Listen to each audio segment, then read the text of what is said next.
Ela? Bom dia, pessoal. Eu queria primeiro agradecer o convite e parabenizar desde já o momento histórico que nós estamos vivendo.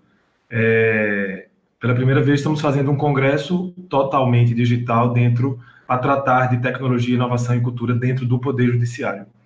E aí, não temos como passar batido esse registro nesse momento. Piccoli, parabéns aí à sua equipe pelo empenho de virar a chave desse congresso que estava pronto, estava prestes a rodar e a gente teve que virar a chave e fazê-lo de forma totalmente digital. Antes de a gente começar a falar um pouquinho de Elis, eu queria fazer um registro, assim como acredito que vai ser o tom do Enastic, é que o Poder Judiciário já vinha sofrendo e, na verdade, sendo ator dessa transformação digital. A gente está vivendo uma outra revolução, uma revolução de transformação digital em todos os nossos serviços, e nós estamos totalmente inseridos nisso, e não como uma postura passiva, né? O Poder Judiciário tem acompanhado isso de forma ativa, não como mero coadjuvante. A gente está atuando, de fato, para fazer essa transformação digital. Aqui em Pernambuco, essencialmente, a gente já começou a fazer essa transformação digital há alguns anos e temos vários produtos que estão rodando e dando efetivo resultado para a população. Mas o que me chama a atenção nesse momento de crise é que a gente teve que rodar essa chave completamente de forma muito rápida.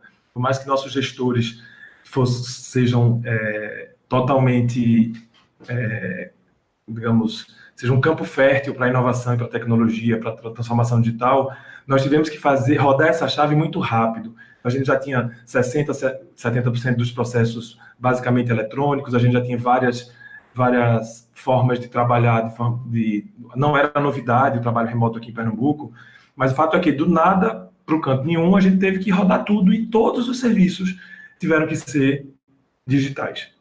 Isso gera, de certa forma, um caminho sem volta, porque na tora, como a gente chama aqui em Pernambuco, a gente teve que virar totalmente essa chave, a gente teve que totalmente virar o nosso serviço.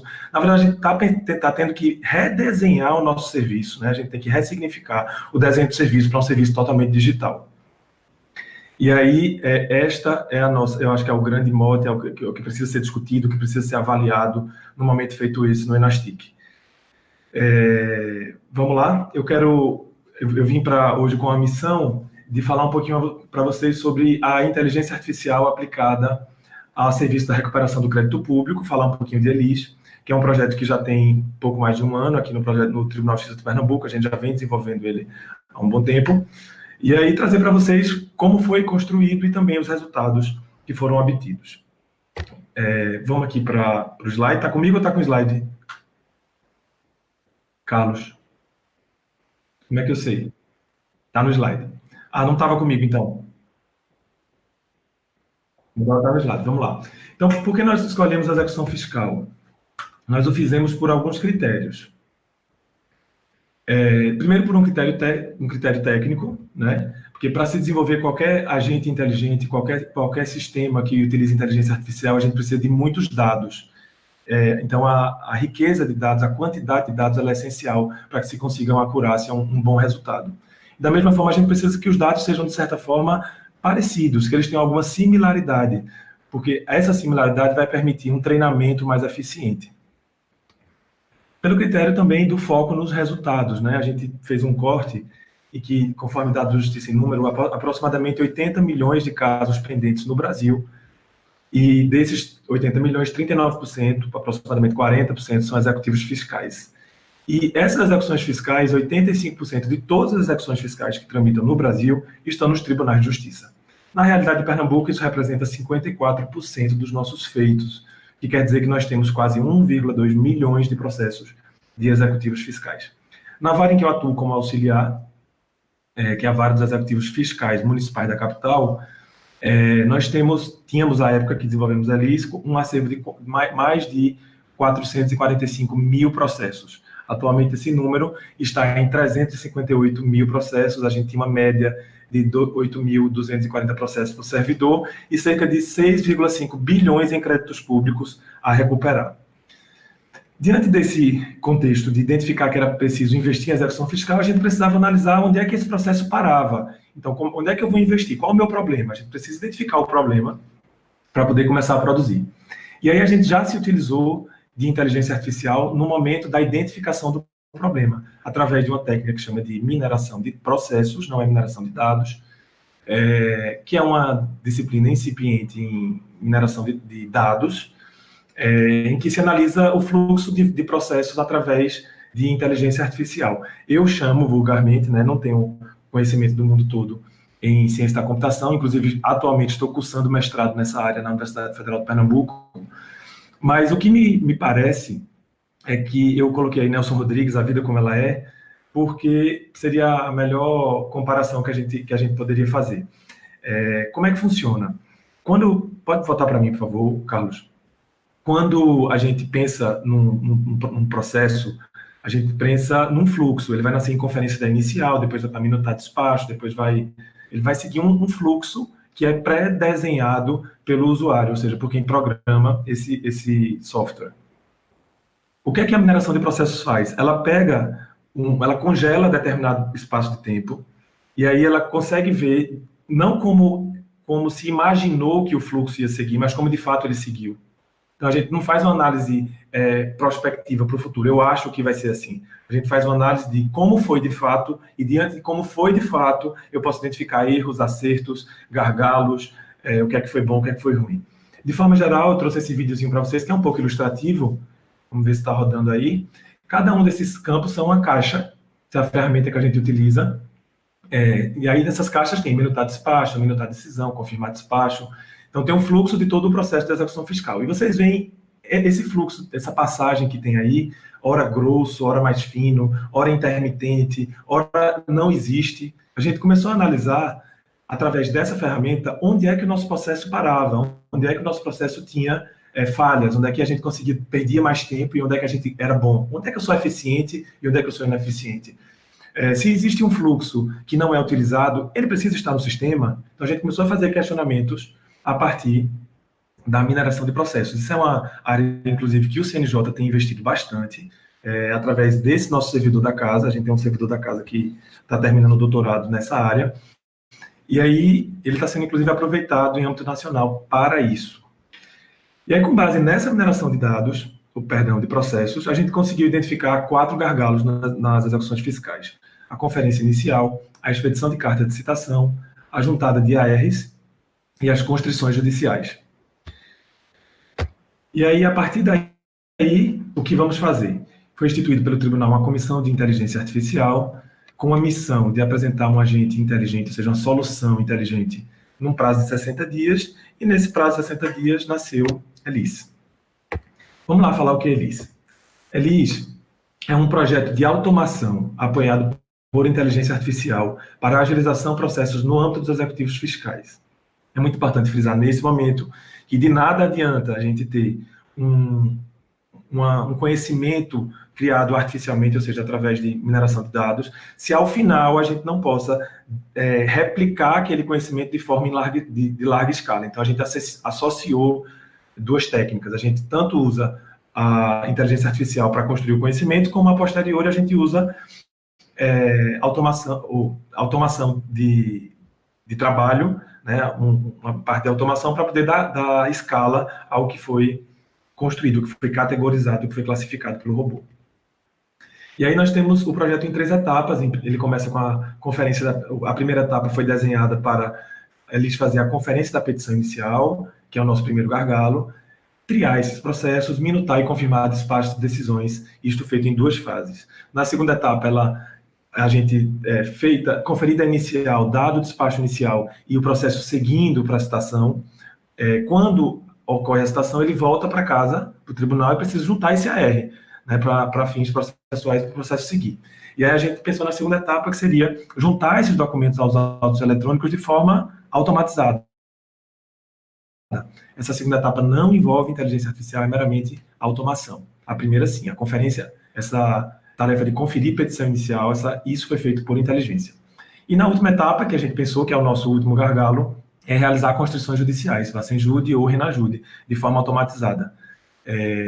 Não faz sentido a gente colocar o ser humano para fazer a interface, a conversa entre dois sistemas, que é o PJE no nosso caso, e o Bacenjude ou o Renajude. A gente tem que, talvez, fazer uma conversa entre esses sistemas. O nosso último gargalo, que vocês notam, não está aí, que é o gargalo de fazer as citações, materializar os atos citatórios. Aqui em Pernambuco, a gente resolveu com um convênio diretamente com os entes tributantes, em que eles materializam o ato citatório e fazem a postagem dessa citação nos Correios. Ok? A gente utilizou como técnica a aprendizagem supervisionada, né, porque nós tínhamos uma base já classificada, uma base de 5.000 processos que havia classificação humana.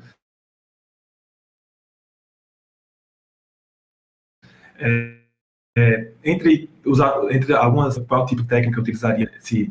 Enfim, acabamos optando por Random Forest e árvore de decisão, porque são técnicas que nos dão a razão, elas são explicáveis, né? A gente até usou redes neurais, e chegou a resultados bons, mas a gente não teria como explicar ao usuário o que foi que aconteceu, né? O cara ia ter uma classificação de prescrição ou de CDA com erro no processo dele, e a gente não ia ter como explicar como é que se tinha chegado a esse resultado, porque na rede neural a gente tem a entrada e a saída, mas o que acontece de link nessa rede neural a gente não consegue explicar ao usuário, então resolvemos utilizar essas técnicas que nos permitem voltar atrás e verificar o que foi que aconteceu. E aí, nesse processo, a gente teve extração, a gente teve assim, uma fase de extração de dados, esses dados eram triados e classificados pela nossa equipe, né? Os dados já tinham sido triados e classificados pela nossa equipe, e aí, extraídos esses dados, nós começamos a passar isso dentro de um projeto utilizando inteligência artificial. Isso foi devidamente validado com os magistrados, foi e voltou até entendermos que tínhamos um projeto eficiente, né? um produto eficiente. O que é que a Elis faz? Perdão, querido, só um minuto. Tomar uma aguinha aqui que tá falhando a voz. Ela faz a classificação entre prescrição total e parcial, CDA com erro, divergência de dados, como, por exemplo, dados do PJE, da petição inicial e da CDA, e competências diversas. Ela consegue também identificar o problema de se aquele processo de fato não seria da competência da justiça estadual. A gente não tem tempo hoje, mas a gente conseguiu, durante o processo de aprendizagem, verificar que o robô teve conhecimento além do conhecimento humano que tinha sido dado à nossa equipe, ou seja, ele conseguiu identificar situações corretamente que nós não passávamos, que não era do conhecimento, por exemplo, da nossa equipe, no dia a dia, da equipe que fazia a triagem especificamente. E aqui tem um pouco da acurácia, né, em cada uma dessas classificações, que gerou em torno de 97%. Aqui eu vou mostrar para vocês um pouco da Elis em ação. A gente desenvolveu uma interface para o usuário, de forma mais fácil para o usuário, que a gente consegue acompanhar o acumulado de processos de movimentação, a classificação deles, como é que foi feita, e também consegue o usuário acompanhar em tempo real o que é que o robô está fazendo em cada uma dessas classes. Ok? E aqui tem os resultados, né? Na etapa 1, que é a etapa de conferir petição inicial, minutar despacho, inserir esses despachos e querendo o magistrado assinar esses despachos, a gente utilizava em torno de 11 pessoas para triar e classificar em torno de 70.000 processos. Isso demorava 18 meses, porque isso era feito manual. CPF está certo? Está certo. CDA está certo? Está certo. Tem prescrição? Não tem. O nome está certo? O endereço? Então, o humano levava esse tempo para fazer. 70.000 processos, para vocês saberem, é a média que a gente recebe, mais ou menos, de distribuição por ano nesta vara. E aí, depois, com o uso da inteligência artificial, a gente consegue fazer quase isso, 68.351 processos em 15 dias, e, obviamente, liberou boa parte da nossa equipe para fazer atividades, vamos dizer assim, mais complexas, né, que exijam mais nobres, que exijam, de fato, razoabilidade e inteligência humana.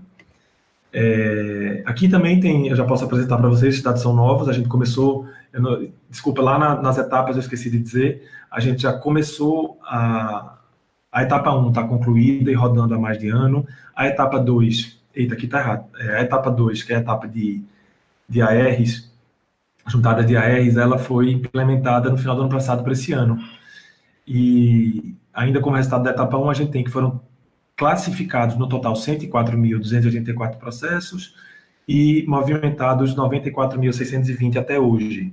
Esse slide aqui, ele demonstra o primeiro lote que a gente fez. E aí, como isso é dinâmico, a gente continua produzindo, a Elis continua trabalhando, isso é o resultado de hoje. E aí vamos para a etapa 2, antes a gente tive que fazer um comparativo, a gente utilizava alguns servidores para fazer juntadas com metas diárias, juntadas de ARs, não é isso? E isso durava, se fosse feito só isso, durante 6 dias eles juntariam 2.000 ARs aos processos. E depois de Elis a gente consegue fazer isso, tirando isso do servidor, que é um trabalho extremamente mecânico. Aqui, repito, é meramente automação. Essa juntada ela é feita em 21 horas aproximadamente. Então é isso, a gente consegue apresentar para vocês os resultados.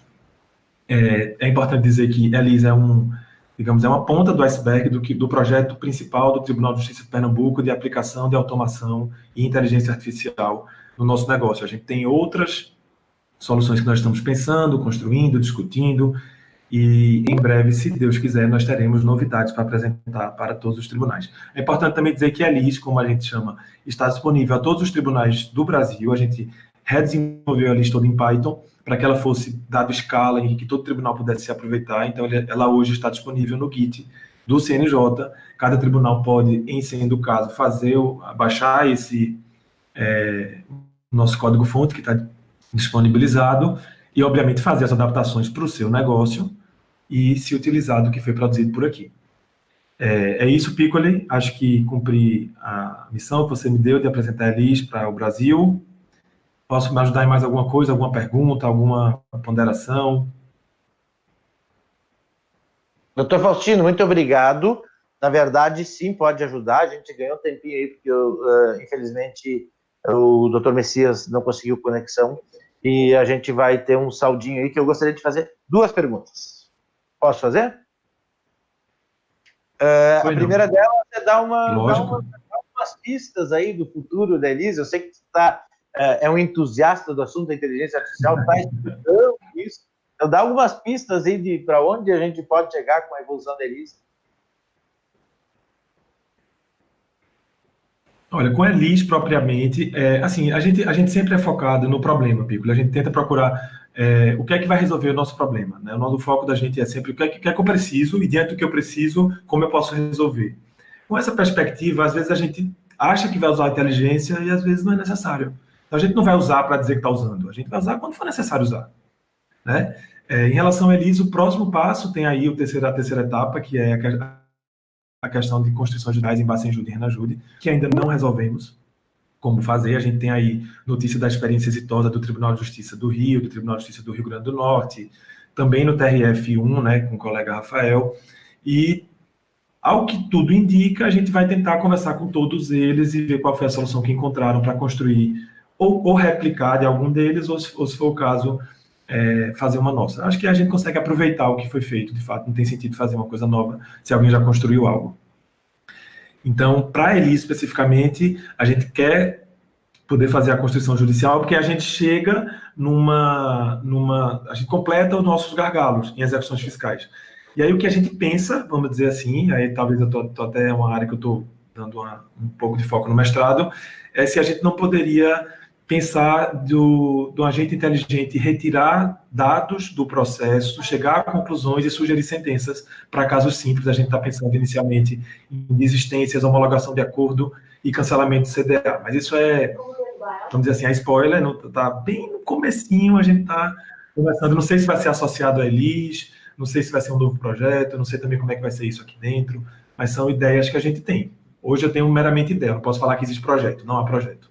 A ideia. Okay. Muito obrigado, é muito legal essa previsão, né? Essa possibilidade de evolução da Elis. Realmente ela vai fazer uma grande diferença, já está hoje, né? Já está servindo como referência, já integra aí a plataforma de inteligência artificial do Judiciário através do CNJ, está fazendo um belíssimo trabalho. Daqui a pouquinho o Luiz vai entrar aqui para contar um pouco da plataforma Sinapse, eu acho que isso vem a complementar. Mas antes de evoluir em relação à programação, tem mais uma pergunta e não é uma pergunta, mas é uma consideração, né, já que o Tribunal de Pernambuco foi o primeiro Tribunal de Justiça a criar o Ideias, o seu laboratório de inovação. Gostaria que tu falasse rapidamente sobre essa experiência do laboratório de inovação, porque a gente sabe que é um grande desafio, é um movimento que está acontecendo no judiciário, e é importante a gente destacar essas referências, esses pioneiros, essas grandes inovações que vêm surgindo em toda a justiça no Brasil. O TJ de Pernambuco foi o primeiro tribunal a criar um laboratório. E é liderado por ti aí, eu te parabenizo mais uma vez. Obrigado, a gente sabe que, até agradecer de fato a parceria na construção disso. Eu falei na inauguração, Piccolo, acho que você lembra, o Ideias, meio que a ideia do Ideias nasceu no Expojude. Estava assistindo algumas palestras lá no Expojude, em Brasília, e aí eu disse, isso é essencial, eu preciso disso, nosso tribunal precisa disso. E aí, eu acho que o Expojude foi em julho, né, Piccoli? Foi junho do ano passado. Pouco mais, em 2 meses a gente já tinha... Junho do ano passado, exato. Isso. E aí a gente conseguiu inaugurar o Ideias em 17 de dezembro de 2019, alguns meses depois. Isso com tudo que envolvia a obra, a capacitação, a organização, a normatização do que seria o Ideias, enfim. Para nós, a leitura que o tribunal tem é de que é necessário investir em inovação.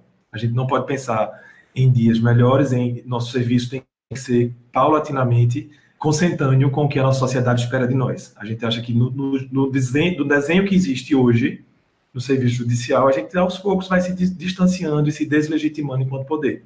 Então a gente precisa se aproximar, a gente precisa entrar em sintonia com a sociedade, entender o que eles esperam de nós, colocar o usuário no centro do negócio e pensar como a gente pode produzir melhor diante de todo esse contexto.